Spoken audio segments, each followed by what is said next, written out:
Meu caminho para Rotary. Capítulo 3. Nossa casa de 14 cômodos. Leitura de Gessner Dias Júnior, associado do Rotary Clube de Presidente Prudente, Distrito 4510. Embora não fosse muito grande, a casa de meus avós tinha 14 cômodos, além das 14 despensas dos alpendres que eram usados como depósitos e um ático espaçoso. Dos 14 cômodos, apenas 7 tinham uso regular. 4 eram destinados aos hóspedes, 3 dos quais eram raramente ocupados. O último destes, que eu saiba, nunca foi ocupado. A sala ao lado sul só era ocupada quando tínhamos visitas e a situada ao norte só foi aberta 2 vezes durante os 18 anos que vivi lá. A primeira vez, quando parentes importantes lá estiveram em visita, e a segunda, nos funerais de vovô. A casa toda espalhava cuidado e ordem doméstica. A toalha de linho sempre impecável sobre a mesa, embora portasse alguns remendinhos muito caprichados, testemunhos mudos, mas eloquente dos empréstimos e do zelo da dona da casa. Sempre que vejo tais remendos, sinto doridas saudades. São as pequenas mostras de dignidade e ordem que o tempo não apaga da mesma memória de quem viveu. As casas, mesmo as mais solidamente construídas, podem ser destruídas pela tempestade, pelas enchentes ou pelo fogo, mas as recordações dos lares onde impera o amor são imperecíveis. Quando a gente recorda o distante passado, muito do que pareceu importante se desvanece na insignificância, enquanto que pequeninas coisas ressurgem dominantes a ponto de superar, na consciência, tudo ou mais em importância. Sacrifício, devoção, honra, verdade, sinceridade, amor são virtudes candentes das antigas famílias bem formadas. A cozinha de vovó funcionava como um relógio, como um motor bem regulado, com o coração de um ser humano.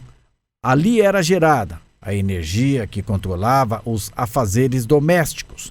Era o centro, o cérebro da atividade e da vida da família. Segunda-feira era um dia especialmente agitado. Todo o mecanismo doméstico entrava em atividade. Até vovô entrava na dança. Cabia-lhe conservar o fogo na intensidade própria, queimando lenha branca de combustível rápido a alto poder calorífico. Respondia também pelo abastecimento ininterrupto do reservatório da água necessária às obrigações de Délia, lavagem da roupa, das panelas, das louças, etc. Aos sábados, a água deveria manter-se em quantidade suficiente e morna para os nossos banhos. Água morna e limpa, sabão feito em casa e fogo branco sob a chaleira formavam a combinação imbatível na guerra contra a sujeira. A bomba no poço da cozinha não deixava faltar água limpa e fresca para todos os fins, inclusive para a bilha, que estava sempre cheia. A versatilidade da cozinha era notória. Padaria nos dias de fazer pão, fábrica de laticínios nos dias de bater manteiga e preparar o queijo, salamaria nos dias de fazer linguiça e defumar toucinho e carne, fábrica de doces quando se fazia compostas em latas, confeitaria quando aí se preparavam os bons bocados e doces de massa, etc. Nas épocas em que haviam congestão de serviços, entrava-se a usar o departamento auxiliar, a cozinha de verão, onde ordinariamente se praticavam as fases mais grosseiras do serviço e eram depositadas todas as matérias-primas para a cozinha, os produtos acabados e os utensílios com vassouras, coberturas, embalagens diversas e outros. Apesar da discriminação de uso, que eu saiba, nunca houve o menor desentendimento ou ciúme entre as duas cozinhas. Anexas às cozinhas, havia 2 despensas. A maior delas tinha um acesso pela sala de jantar para melhorar a funcionalidade.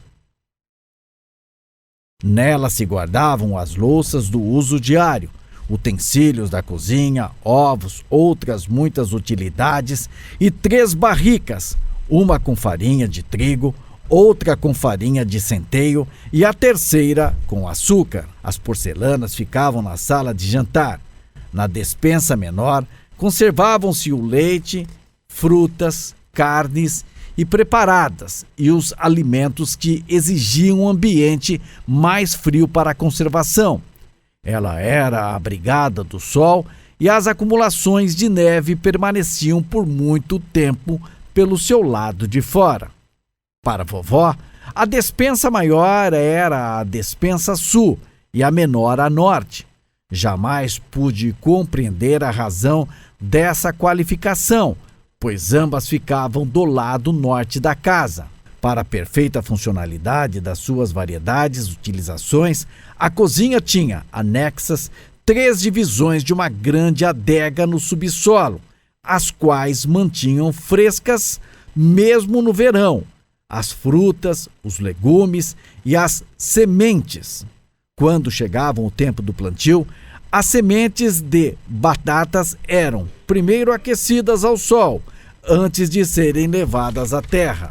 Havia ainda outro mecanismo de refrigeração, uma caixa dotada de circulação contínua de água fria oriunda do poço. Nela era depositada manteiga. Os sitiantes de Vermont, que possuíam cisternas em suas propriedades, costumavam edificar sobre elas galões onde se depositava o leite e manipulava os produtos dele derivados, tanto os para uso doméstico como os destinados à comercialização. Manteiga e ovos eram vendidos no armazém local, às vezes apenas trocados por outras mercadorias. Essas edificações, excelentes abrigo nos dias de verão e calor excessivo, estavam impregnadas do perfume gostoso do leite e da manteiga fresco. A água dessas cisternas era bombeada para cochos de madeira colocados no terreiro, nos celeiros, onde os animais domésticos, inclusive os cavalos, que vinham suados dos serviços da lavoura, podiam mitigar a sede e refrescar-se. Os modernos refrigeradores podem ser mais eficientes, mas jamais poderão disputar com as velhas cisternas rurais dos sítios montanheses de Vermont em perfume e suavidade. Naquele tempo, eram as mulheres que faziam manteiga e queijo. Hoje, essas delícias nos saem das fábricas impessoais. O queijo verde de Vermont, chamado também queijo com erva, alcançou invejável reputação em toda a Nova Inglaterra. Lembro do nosso queijeiro Martin William preparando no pilão a mistura verde para a massa do queijo. Eram folhas tenras de trevo que atenuavam o ardor do tempero. A indústria do queijo não durou muito em Vermont. Superou-se o famoso Herkimer, de Nova York, o qual depois rendeu-se ao Wisconsin, que se tornou o estado do queijo na América do Norte. Mais tarde, vieram as fábricas de creme de leite, e os sitiantes de Vermont passaram a entregar o leite, produto de seus sítios, a elas, trazendo de volta o soro para alimentar os porcos. O creme era separado do leite, esfriado e embalado em latões. Esses, acondicionados em containers e despachados pelo trem, seguiam para Boston e Nova York, onde chegavam antes da hora do desjejum matutino. Esta prática, com algumas alterações, ainda continua e continuará até que o transporte aéreo mude. Os fazendeiros mais prósperos de Vermont têm os seus próprios separadores de creme nos dias de hoje. Comparada com muitas das casas da Nova Inglaterra, a nossa não pode ser considerada velha, mesmo agora que está completando 100 anos ou quase. Tem a mesma idade da cidade de Chicago, na qual as casas aparecem e desaparecem em curto espaço de tempo. A nossa casa está hoje tão sólida como quando foi construída. E se não ocorrerem circunstâncias perturbadoras imprevisíveis, ela ainda durará até a consumação do século. Quem passa de automóvel pela estrada Ethan Allen pode ler, fixo no imperecível telhado de ardósia, em alto relevo, o escudo com 2 Hs. São as iniciais do meu avô e benfeitor, Howard Harris. Hoje, a casa é de propriedade da família distinta, R.C. Taft. Ela foi, nos tempos do meu avô, reconstruída devido a um incêndio ocorrido numa noite de Natal. Dos tempos da reconstrução, eu só soube que o carpinteiro, homem de muitas habilidades, aproveitou as horas de mau tempo em que não podia trabalhar na construção, fazendo 2 pares de botas para o meu avô. A moda da época foi respeitada, com os canos subindo à altura dos joelhos. O acabamento das botas era esmeradíssimo e o conforto que ofereciam insuperável. Essas botas leves, macias, cômodas, serviam-lhe por mais de 40 anos. Eram usadas aos domingos e quando o vovô viajava. Também em ocasiões especiais e, finalmente, quando ele morreu, os seus pés cansados foram confortavelmente envolvidos naquelas botas de um carpinteiro versátil e caprichoso.